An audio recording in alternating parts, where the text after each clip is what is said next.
Hello everyone, in this video we will learn how to export Excel data to CSV file.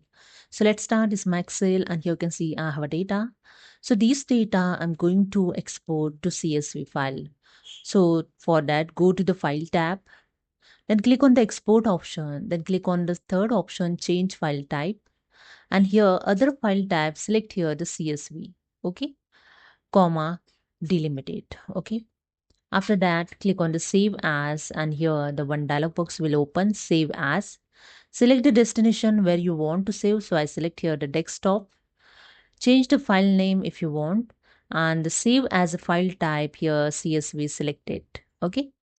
After that, click on the Save, and that's it. Your Excel file is export to CSV. And here you can see your CSV is here. Okay. When you double click on it, you can easily use here your CSV file.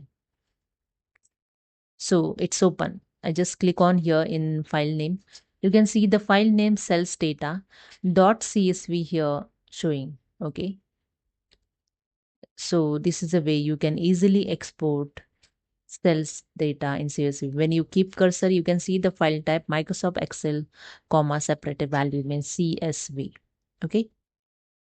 Hope you understood. If you like this, please subscribe. Thank you so much.